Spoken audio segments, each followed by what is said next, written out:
Hey everybody, Justin Boone here from theScore. We're turning the corner in the fantasy season. It's week 10.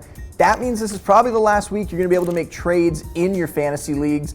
And it also means it's time to start looking ahead to the fantasy playoffs. See if we can get your lineups in order to make a title run. So let's take a look at some of the teams that have the best fantasy schedules from week 14 to week 16. And let's start with the Panthers. They get the Browns, the Saints, and the Falcons.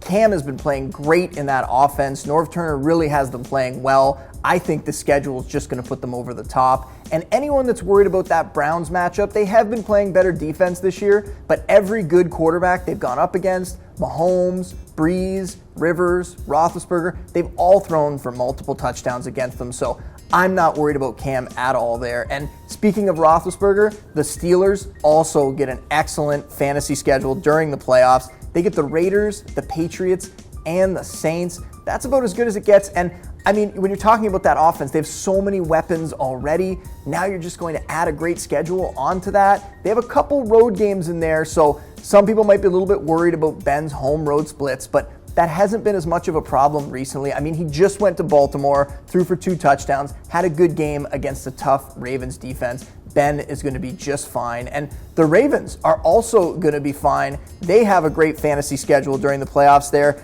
They get the Chiefs, the Bucks, and the Chargers. Their schedule is pretty good the rest of the way, actually. I think Alex Collins is going to win people a lot of games.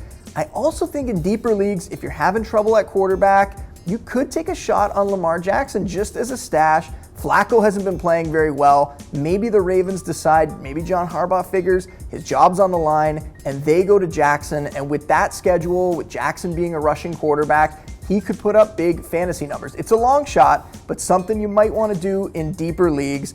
How about the Cowboys? They went out, they got Amari Cooper. Now they have a great schedule the rest of the way here. And in the fantasy playoffs, the Eagles, the Colts, and the Bucks.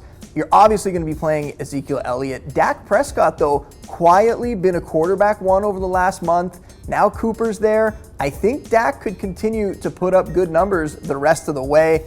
And we'll round it out with the Broncos. Fantastic here. They get the 49ers, the Browns, and the Raiders. I don't think that's going to be enough to play Case Keenum, but Phillip Lindsay, he's going to dominate in December. Emmanuel Sanders, Cortland Sutton, both solid fantasy options as well. And just a couple honorable mentions schedule-wise. We have the Packers and the Texans. The Packers get the Falcons, the Bears, and the Jets. The Texans get the Colts, the Jets, and the Eagles. A lot of fantasy talent on both of those teams, so don't be scared to start anyone on either of those rosters. If you're looking for more fantasy analysis, make sure you're checking out the theScore app every single day and follow me on Twitter @Justin Boone.